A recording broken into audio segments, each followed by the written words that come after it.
예, 날씨는 많이 좋아졌는데 저는 아직 감기가 안 나왔습니다. 이게 단번에 안 났고 이게 시간이 좀 필요한 것 같습니다. 오늘이 또 마침 뭐 제가 준비한 게 관세모살림과 관련된 건데 또 오늘 마침 관음절이네요. 그게 뭐 잘 맞아 떨어진 것 같기도 하고 뭐 그렇습니다. 그 대만의 불광산사라고 들어보셨죠? 가보신 분도 계신가는 모르겠는데 대만에는 크게 이제 그 네 군데의 그 종파라고 해야 되나? 하여튼 뭐 그런 큰 사찰이 있죠. 그 중에서 이제 가장 큰 곳이 그 성운대사께서 창건하셨던 불광산사, 그 다음에 이제 성음선사의 중대선사, 뭐 또 그 정음 비구니 스님의 자제공독회 이렇게 나왔고 또 한 군데 유곽 스님의 뭐 절 이렇게 되어 있는데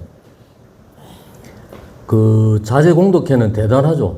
이 대만이나 전 세계적으로 지진이 일어나면은 맨 먼저 이 자원봉사자들을 파견하는 데가 자제공독회랍니다. 그래서 공항에서 다른 비행기 뜨는 걸 다 차단하고 자제공독회가 이렇게 갈 수 있도록 조치를 취한다 그러죠. 그런 정도로 전 세계적으로도 인정받는 뭐 그런 건데 그게 못지않게 이제 또 그 성운대사의 불광산사도 굉장히 유명하죠. 뭐 기회가 있으면은 한번 가보시면은 좀 우리보다 더 엄격합니다. 이 뭐 예불부터 시작하는 게 하여튼 뭐 그런 상태인데 그 이제 성운대사께서 이제 그 이 9살 때 그러니까 이제 학교 갔다가 집으로 돌아가는 길이었겠죠. 근데 이제 이 황토길에 이렇게 있었는데 거기에 이제 이렇게 미끄러지면서 강물에 빠진 거죠. 그러니까 이제 숨을 막 하면서 이제 어프 하면서 이제 죽을 고비에 처했는데 자기 생각에는 이제 흰옷 입은 사람이 나타나서 구해줬다는 이야기죠. 마침 지나가던 농부가 이 이제 흰옷을 입었겠죠. 그래서 이제 구해줬는 모양이에요. 그래서 이제 돌아와서 어머니에게 그 말을 하니까 어머니에게서 하신 말씀이 그것이 바로 백의 대사 관세모살님이시다. 이렇게 이제 말씀을 하신 거죠. 그러니까 그 어렸을 때 9살 때의 그때의 어떤 죽을 고비 속에서 관세모살님을 가피력으로 살아났다. 이런 생각을 갖게 되죠. 그래서 나도 커서 관세음보살님처럼 살고 이제 그런 어떤 구제 활동을 하겠다. 이렇게 이제 원을 세우신 거죠. 그래서 이제 그 출가를 하게 됐는데 그 출가하고 난 뒤에도 보면은 우리는 연비라고 해서 손에다가 이제 그 연비를 하죠. 근데 중국은 스님들이 계를 받을 때 그 소림사 같은 그 무술 영화 같은 데 보면은 이 이마에 머리에 이제 그 연비를 하거든요. 그러면 이게 머리가 타고 들어가면서 엄청 고통스럽겠죠. 근데 이제 해필 또 그 성운대사가 계를 받을 때 그날따라 이게 그 계를 주는 계사가 이제 이렇게 그 향을 좀 많이 이게 가졌던가 봐요. 그게 이제 이마에 하니까 이게 뭐 엄청 고통스럽고 이게 타고 들어가는 그런 고통을 느꼈다 이거죠. 그랬는데 그래서 그런지 어떤지는 모르는데 그 뒤로 이제 공부를 하면은 2개를 외우면은 4개를 까먹는 거죠. 그러니까 이런 식이 계속 되니까 이제 14살 어린 나이니까 얼마나 뭐 마음속에 이제 그게 찼겠어요. 그래서 이제 따로 이제 밤에 다 자고 이럴 때 이제 관음전에 가서 관세음보살님에게 이제 기원을 했던 거죠. 이게 이제 도저히 이렇게는 안 되니까 관세음보살님 어떻든 간에 좀 도움을 주십시오. 이렇게 하면서 100일 기도를 시작을 했답니다. 어쨌든 간에 100일 기도를 마치고 난 뒤부터는 조금씩 이제 회복되어 가지고 성적으로 보면은 맨 밑에 있다가 이게 이제 좀 상위권으로 들어섰는가 봐요. 그렇게 이제 관세음보살님과 인연을 맺은 이런 이유죠. 어쨌든 간에 그렇게 되면서 이제 불광산사를 이제 대만에서 가장 큰 거죠. 그래서 지금 스님들만 한 2,000명 있죠. 2,000명 있고 그 안에 뭐 학교, 병원 다 있습니다. 거기를 한 바퀴 다 돌리면은 차를 타고 돌아야 되지 그냥 걸어서는 못 가죠. 어쨌든 간에 이제 그렇게 이제 하셨는데 이럴 때 이제 그 이 성운대사 예처럼 가장 어렸을 때 어떤 그 기억이 평생을 간다는 이야기죠. 이 종교적 진심으로 이렇게 확립되는 그 과정으로 본다라면은, 그래서 이제 우리가 가장 많이 하는 기도가 우리가 간음 기도겠죠. 보통 보면은 지금 우리가 하는 게 가장 많이 하는 게 아마 간음 기도지 싶어요. 그러면 관세모살님은 어떤 분일까요? 예? 엄마 같은 분. 그렇죠. 그 속에 다 들어가 있죠. 그래서 볼관자를 쓰죠. 볼관자, 세상세자, 소리엄자. 그리고 이제 보살 이렇게 나오잖아요. 그러니까 세상의 소리를 관하는 보살입니다. 이거죠. 즉, 중생이 고통 속에서 이렇게 헤매고 있을 때, 관세음보살님에게 의지해서 관세음보살님을 부르고 찾을 때, 그 고통 소리를 듣고 놔두시는 보살입니다. 이런 의미죠. 그래서 이제 관자를 쓰는데, 이게 이제 눈으로 본다는 견자가 아니고 볼관자를 써요. 소리를 듣는데 볼관자를 쓰죠. 그 말은 뭐냐? 마음으로 보고 듣고 한다는 이야기죠. 그래야만이 빨리 더 알 수가 있으니까 그렇게 이어진다. 그래서 이제 중생 아래로는 중생의 소리를 듣고 위로는 이제 진리의 말씀, 부처님의 말씀, 그것을 듣고 실천하시는 분이다. 그래서 이제 관세음보살입니다. 이렇게 이제 표현하는데, 이 관은 본영경이라는 경이 있습니다. 이 관세음보살님과 관련된 경전이 제법 많이 있거든요. 우리가 가장 많이 아는 것은 천수경이죠. 근데 지금 우리가 알고 있는 천수경은 독송용 천수경입니다. 조선시대 때 편집한 거죠. 경전을 여기저기서 이렇게 독송하기 편하도록 편집한 겁니다. 그러면 원래 천수경 이름이 뭐냐면은 천수천안 관대자보살 광대엄만 무해대비심 대다라니 개청하죠. 대다라니 경 이렇습니다. 천수천안 관자자보살 광대엄만 무해대비심 대다라니 경, 이게 원래 천수경의 이름이라는 이야기죠. 근데 이제 이 천수경 가범달마가 번역한, 가범달마라는 스님이 번역한 천수경에 있는 내용은 어떤 거냐면은, 우리 금강경에 보면은 위와 같이 내가 들었다, 1250인의 비구성이 모였다 이렇게 나오잖아요. 그런 것처럼 어떤 회상의 부처님과 부처님 회상의 제자들과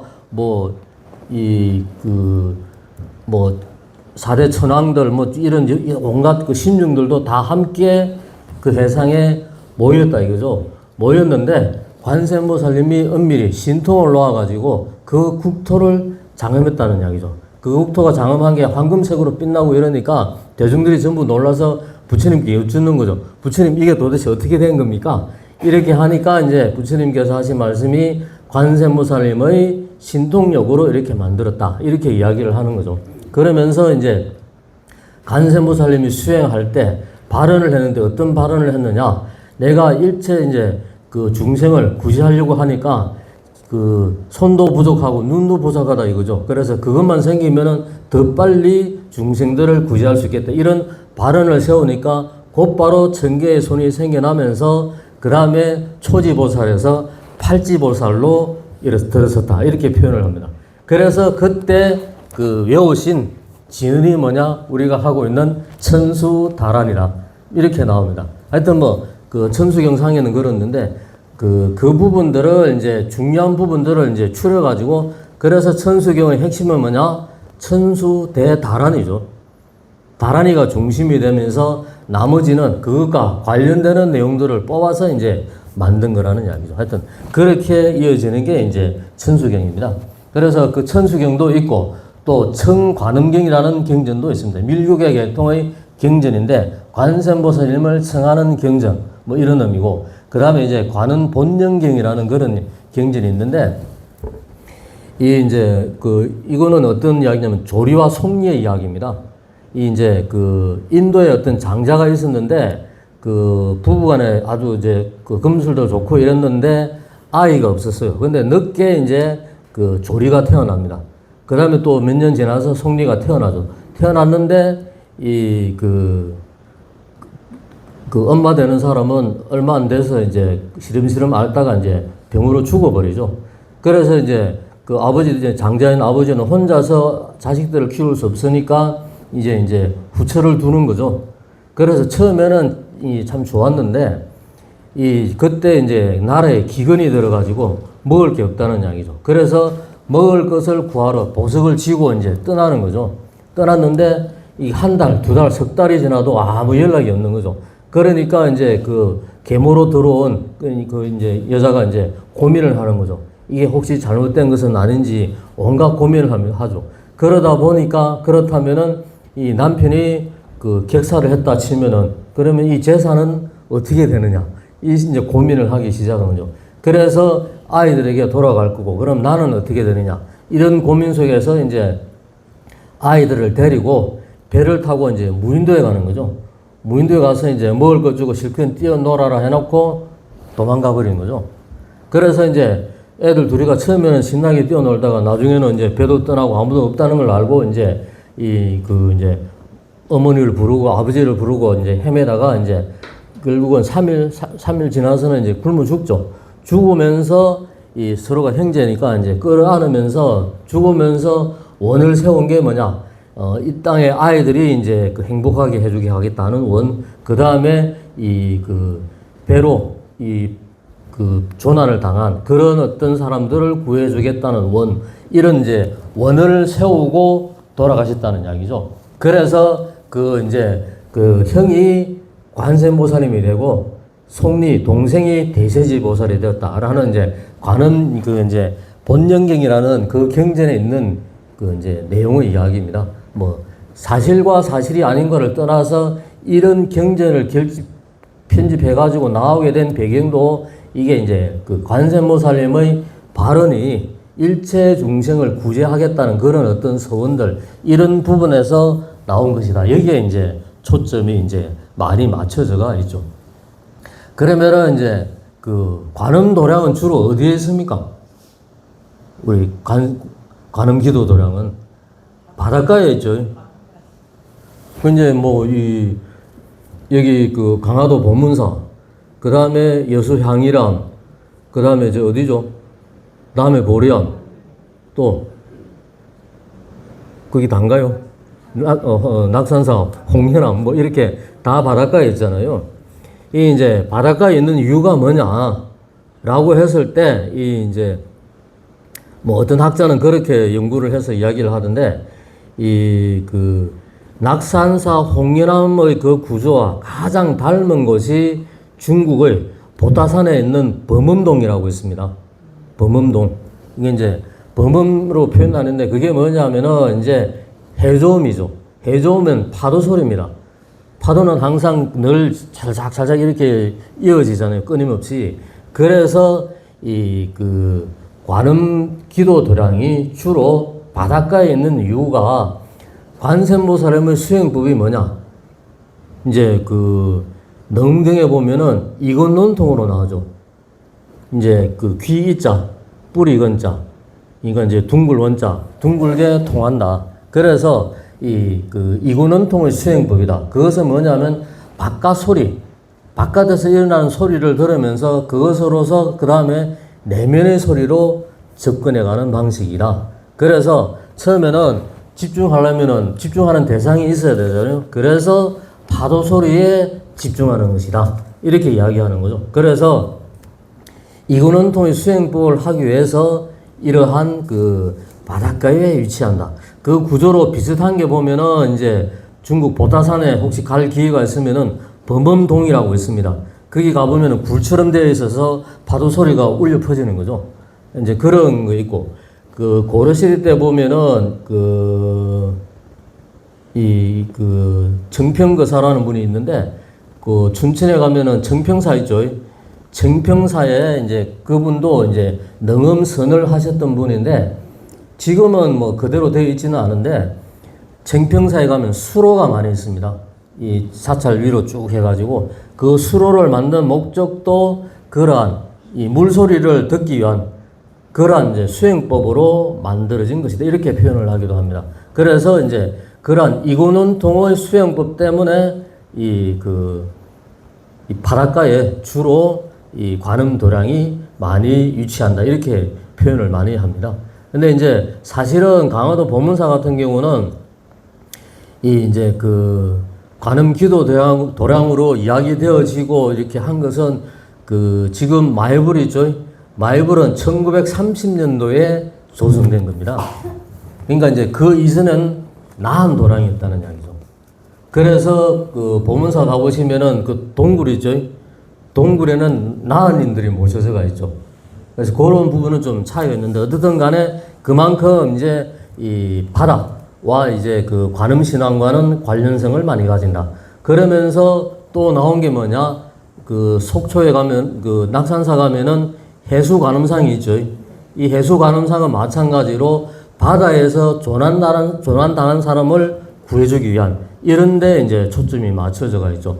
그래서 이 중국 같은 게 중국의 보타산에 가면은 거기는 이제 해수관음상이 33m입니다. 그 낙산사 관음상은 16m고 그리고 중국의 해남도에 가면은 거기 이제 그 아마 남아사일 겁니다.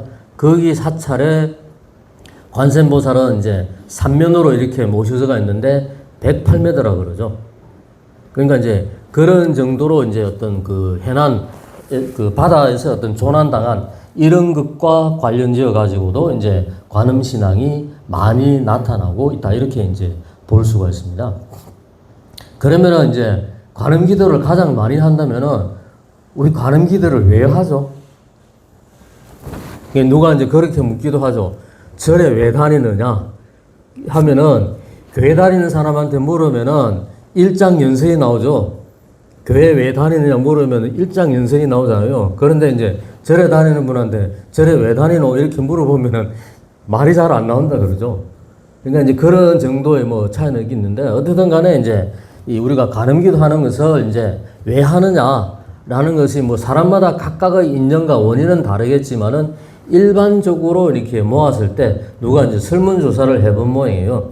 그래서 그것도 설문 항목에 있으니까 거기에 맞춰서 찍으니까 뭐 그렇게 많이 나왔겠지만은 가장 사람들이 이제 많이 하는 관음기도를 많이 하는 이유는 뭐냐?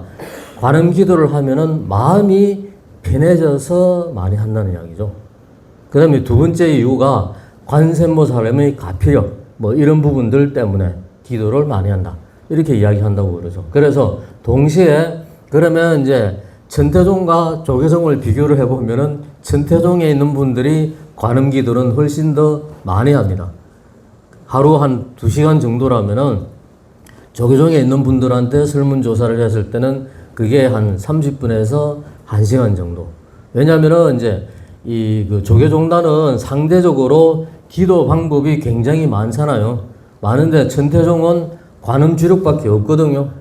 그래서 이제 거기에 모여서 이렇게 가는 게 다르다 이렇게 볼 수 있습니다. 어쨌든 간에 이 가정의 화목과 결국은 행복을 위해서 관음 기도를 가장 많이 하는 것이다. 관음 기도를 하게 되면은 마음이 상대적으로 편해지기 때문에 그렇게 하는 거다. 이렇게 이제 볼 수가 있죠.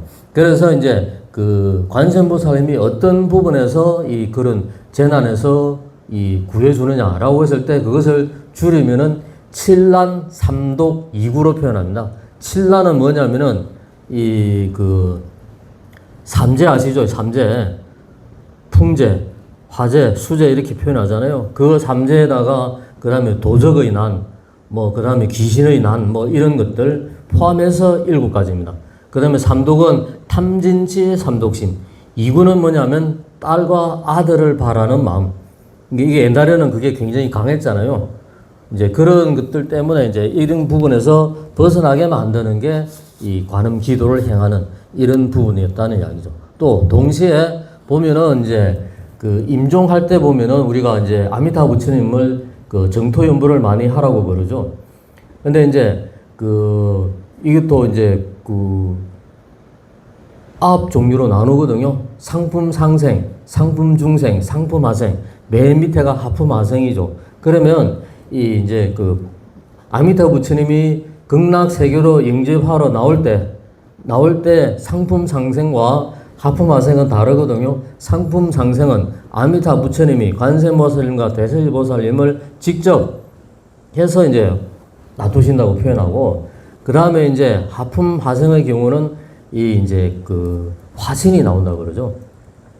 그래서 이제 그 관세음보살님이 또 세 분이 다 서반 삼승이 다 나와서 영접하는 것이 아니고 이 관세음보살님이 나오셔가지고 영접한다 이렇게 표현하기도 합니다. 뭐 어쨌든 간에 이제 그렇게 이제 이어지는 게 이제 뭐 관무량수경에 나와 있는 내용인데, 그 임종시에도 보면은 이제 본인이 평소에 아미타불 기도를 많이 했다라면은 그러한 정토연불로 기도를 하면 좋을 텐데, 보통은 관음 기도를 많이 하잖아요. 그러면 관음 기도를 많이 한 분에게 임종 직전에 아미타불로 바꾸라 그러면 쉽지가 않겠죠. 쉽지가 않다는 이야기죠. 그래서 그런 경우는 관음 기도를 계속 하도록 만드는 거죠. 본인이 평소에 믿었던 게 관세음보살님이라면은 관세음보살님 어차피 이제 서방 삼성으로서 이 극락 정토로 안내하는 매개자의 역할을 하기 때문에 반드시 그런 기도도 병행을 해도 상관이 없다는 이야기죠. 그래서 보통 일반적으로는 정토 연불로서 오로지 그 하나로 몰입하는 경우는 남아미타불만 하라 그러고, 또 이 이제 남아미타불 관세음보살을 해도 될까요? 어떨까요? 남아미타불만 해야 될까요? 아니면 따로따로 해야 될까요? 이게 무방하다고 표현하죠. 왜냐하면 관음신앙과 정토신앙이 뒤섞여 있다는 이야기입니다. 그래서 우리가 그 불교를 하나도 모르는 사람도 급하면은 옛날에 그랬잖아요. 남아미타불 관세음보살 이렇게 했잖아요. 그런 것처럼 그런 신앙이 녹아있다는 이야기죠. 그런 이치이기 때문에 같이 해도 무방하죠. 근데 이제 이게 평소에, 근데 이제 문제는 임종 직전에 왜 그 정토연불에서는 존염연불, 도와주는 연불을 많이 하라고 그러냐면은 의식이 막 그 끊어지가 왔다 갔다 할 때, 그때 같으면은 이게 이제 다른 이야기가 잘 안 들어오겠죠. 그래서 존염연불로서 옆에서 도와줘야 된다는 이야기죠. 그 돌아가신 성철 큰 스님 같은 경우는 이제 저한테는 사형되죠. 이 조카, 아니, 손상자 되는 분이 이제 돌아가기 직전에 3일 전인데, 이게 이제 상계되는 스님이 계속 이제 물은 거죠. 스님, 경계가 어떠십니까? 경계가 여의하십니까? 이렇게 물었다 그러죠. 그러니까 이제 의식이 끊어져가 탁 죽기 직전에 가는 사람이 뭐 하면서 벌떡 일어나면 뺨을 한 대 탁 치고 이제 다시 이제 의식이 몽롱해졌다고 이렇게 표현하기도 하는데, 그만큼 이제 공부를 하는 분들의 경계 속에서는 그러한 현상이 이어져 나올 수 있다. 이렇게 이제 볼 수가 있는 거죠. 그래서 이 평상시에 어떻게 기도를 하는가가 임종 직전의 상태, 의식이 막 몽롱한 상태에 이 옆에서 남아미타불 연불하면은 바로 연결되어서 나올 수 있는 힘이 된다는 이야기죠. 즉, 평소에 연불하지 않는 이상은 이게 임종 직전 의식이 몽롱한 상태에서는 쉽지 않다는 이야기죠. 예를 들어서 저 같은 경우도 이 치과에 가서 치료할 때는 공부할 때야 다 화두 들어라 이렇게 표현하지만 화두는 간 곳 없습니다. 이게 통증이 있고 아프니까 아이고 관세음보살 이렇게 하고 있지, 우선 급하니까 그거밖에 문제 안 나온다는 얘기죠. 그런 것처럼 가장 긴급한 순간에는 본인이 이렇게 막 힘들고 어려운 순간에 의지하는 대상의 기도가 나올 수밖에 없다는 얘기죠. 그래서 그거를 평소에 훈련해 놓으면은 임종 직전에 남아미타불 연불 듣게 되면은 바로 같이 행하게 된다는 이야기죠. 그래서 이제 그런 상태로 가야만이 변함없이 갈 수 있는 이런 게 이제 되어진다. 그래서 이제 관세음보살 본문품에 보면 그렇게 나오죠. 관음 기도는 어렵지 않죠. 왜 어렵지 않느냐? 핵심적인 게 뭐냐면 일심칙명이면 적시 해탈한다 이렇게 표현하거든요. 그러니까 이제 일념으로 관세음보살님을 명호를 부를 때, 칙명할 때 적시 해탈한다 이렇게 표현하는 거죠. 근데 보통 보면은 기도 성취를 좀 했느냐 안 했느냐 이런 거로 봤을 때 보통 보면 어떻습니까? 보면은 다 하는 이야기가 다른 사람들은 다 잘하는 것 같은데 나는 잘 안 된다 이 생각을 많이 갖거든요. 근데 역으로 표현하면 잘 안 된다고 할 때가 가장 잘 될 때다 이렇게 표현하기도 합니다. 근데 그만큼 하고 있기 때문에 그런 것이기도 하고, 문제는 뭐냐면은 이게 그 어떤 기도 성취 내지는 일념에 든다는 것이 순간이거든요. 이게 이제 어떤 거사님이 이 군에 있을 때 이 이동을 하다가 트럭이 이제 하천에 빠진 거죠. 강에 빠진 거죠. 그러니까 이제 다 빠졌는데 몇몇 사람은 하고 본인하고 두세 사람만 깊이 빠진 거죠. 그걸 이제 나중에는 건져내줬는데 죽음 직전까지 가게 되니까 본인이 이제 살아왔던 그 과정들이 파노라마처럼 이렇게 펼쳐지더라 이거죠.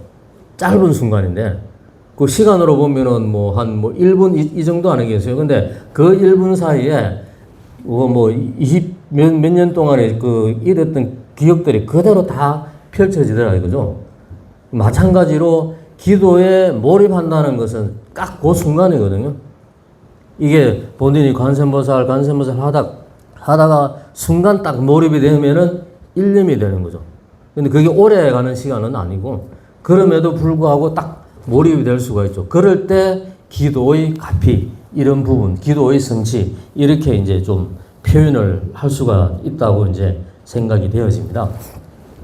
그래서 이제 그렇게 되면은 그 기도 성취라는 거는 우리가 그야말로 이제 일상적인 어떤 경험을 벗어난 이런 게 되어지고, 우리가 상식적으로 생각할 수 없는 그런 일들이 많이 펼쳐지죠. 그래서 죽을 고비도 넘긴 이런 분들은 이제 굉장히 이제 많이 있죠. 그래서 이제 관세음보살 영음기 또 이렇게 해가지고 이제 옛날에는 영음기가 굉장히 이제 많았다고 이제 볼 수가 있습니다.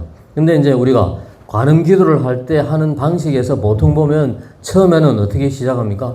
관세음보살님 도와주십시오. 이거부터 먼저 시작하죠. 힘들고 어려우니까 그게 기도의 시작이고 출발이죠.